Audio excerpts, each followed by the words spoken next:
So, flipped classroom, do you have a better idea what it is now?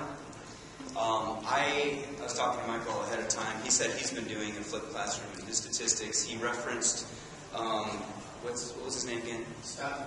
Scott McDaniel from Middle Tennessee, who's been doing this stats class, so I will be looking up this stuff to help me fully flip my stats class next semester. I'm teaching 2 online, actually to high school students, and 1 face-to-face to community college students.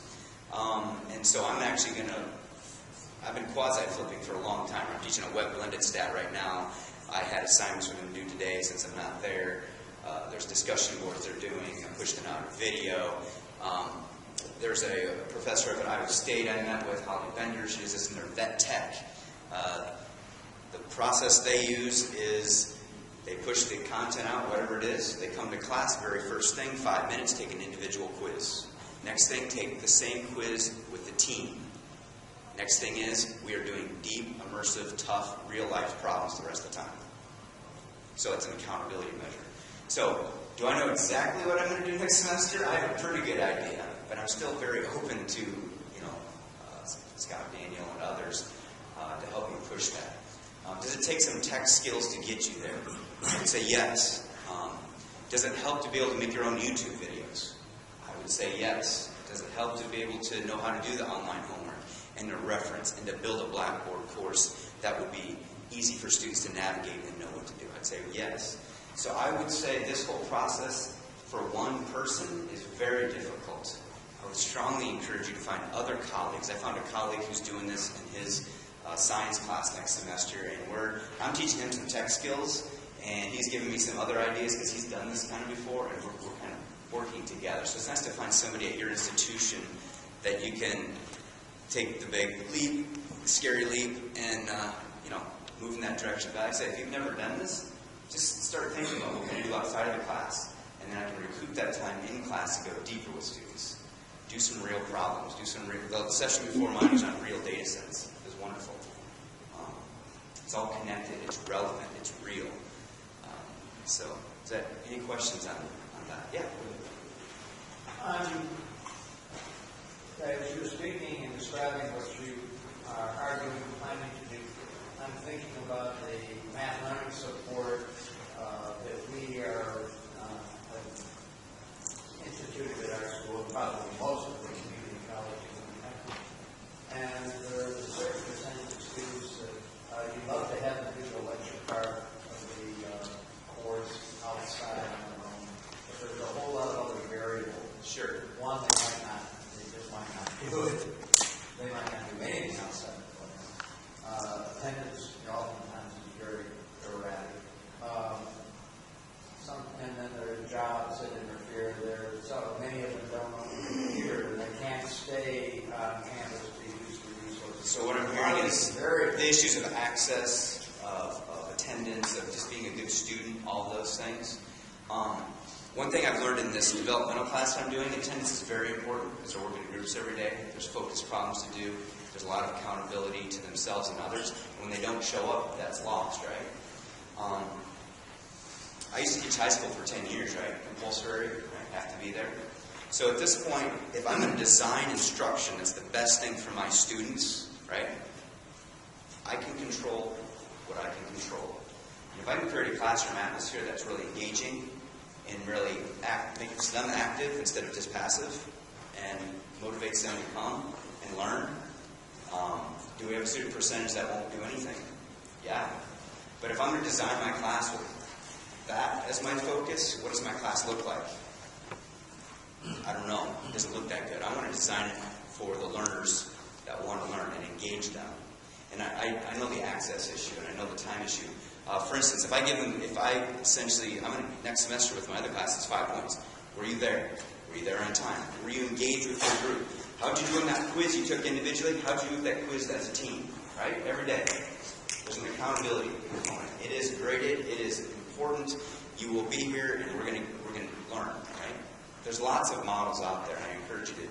That's why I say find somebody else at your institution who's like-minded and can help bounce ideas out, because it's a process, right? And it's scary and risky. But I'd say for the benefit of students, these are some steps we should take. That's what I'm advocating. But yeah, I'm hearing that. I'm living those. So, yeah. I just want to know, the students complain about the class because that's basically doubling their time, right? They have to do 1 hour what they're supposed to do in class. And what is the student's opinion, or I don't know? And another thing is my students complain about working all the time, and I'd say the idea is if they're going to be in my class and they're going to be sitting there passive, not learning, right? That's what they're used to. So this is a total game changer. This is way different. They're going to actually come to class and be active, especially with other people. So this is a different dynamic that will take a cultural change. But who's kind of driving the culture in your classroom, right? I have one more question related to this. But what do you do if 80% of your students would not watch the pre-reading sessions? Then they wouldn't be passing because they wouldn't do very good in those quizzes, and they wouldn't do very good with and their what attendance. do you do as an instructor? You have 80% of your class, because I can see this. Right. For instance, if students don't do their online homework, does anybody have people not doing their online homework? What happens then? They fail. They're failing and they don't learn. It's the same idea. The question is, what am I pushing outside versus inside? Right now, I have a lot of homework outside of class, right? If then more and more, if I've been teaching, I've been doing more and more of that in class. Is anybody else doing more and more actual problems in class than they used to from them? Does anybody pull up the online homework and actually do them with students sometimes? I mean, this is the idea. I mean, there's only so much time, right? But what do we design with that time? And when we're with the students, they have support, right? What activities should we be doing with a lot of support? That's what I'm saying. And elevating that. And I think that makes our role even more important.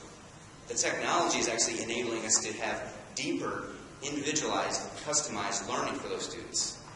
And you actually get to know them better, right? And their learning styles. Instead of me standing in front of you not really getting to know any of you. So, is that okay? All right, that's good questions, yeah. Well, I was going to say on the flip side, I do this with my classes. No pun intended, right? I'm sorry? No pun intended. No, not at all.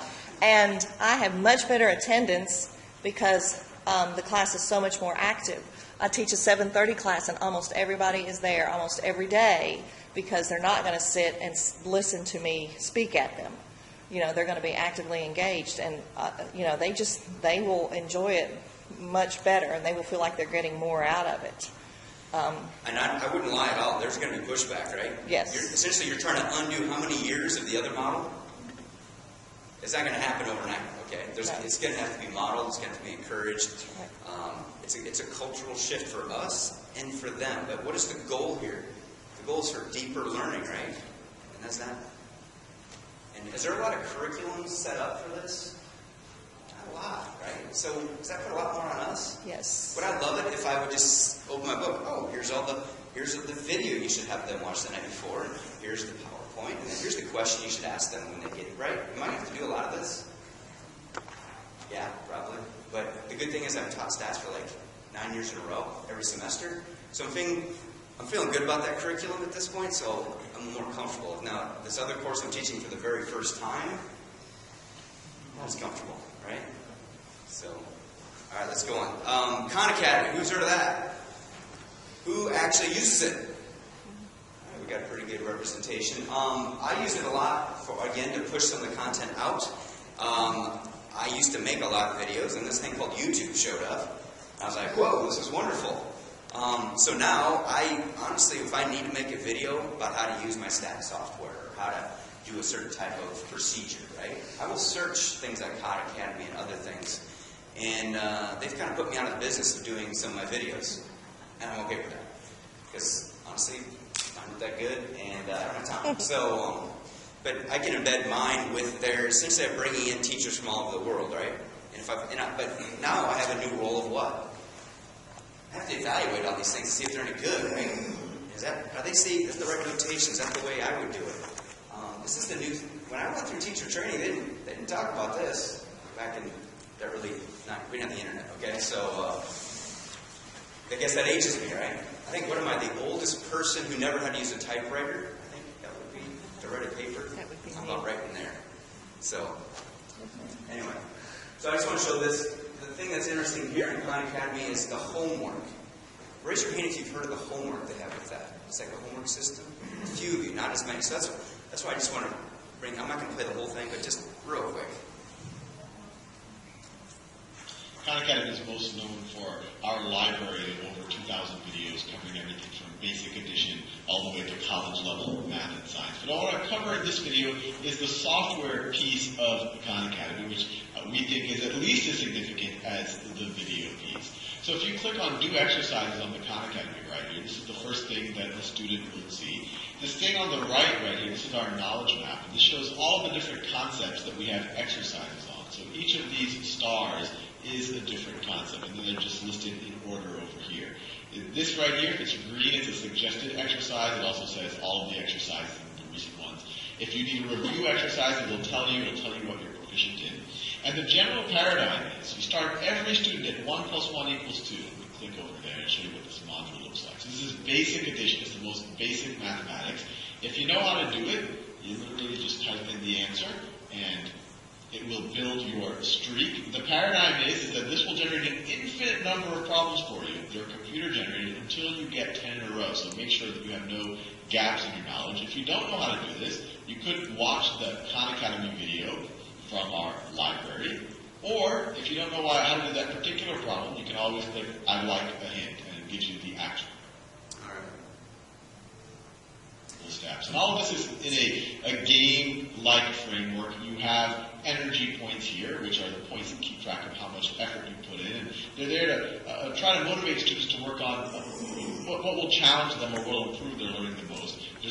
All right, so I just want to show that real quick, just to get some awareness out there. Again, when I asked who used online homework, there's quite a few of you, right? Or some version. Is this another version? There's lots of things. But the idea is they're getting instant feedback, right? They're getting another chance. It's algorithmic, a lot of it. But most of this homework, I would say, is focused on what level of Bloom's. A lot of it is where. It's on the lower level, right? It's usually manipulation or computational level. So, is that bad? No. I mean, do students still need to be able to compute? Of course. Do they still need to know procedures? And what I would say is we want deep procedural understanding. Can we leverage this kind of technology or online homework to help push some of that outside of the classroom? So when you're in class, what can you do then? Can you talk about the why behind it, the deeper questions about the procedures and those things? And I think we've been doing this for a while, right? But I just want to make you aware of this one. And let's use this as an example. So we've got, the flipped classroom, we've got YouTube, we've got things like Kahn Academy, we've got yourself putting out YouTube videos potentially. You've got the PowerPoints, you've got the learning management systems. There's a lot of technology, but if you just, it's hard to do this, but step back 10 years ago, and how much of these things existed then? In fact, let's go back to 2006.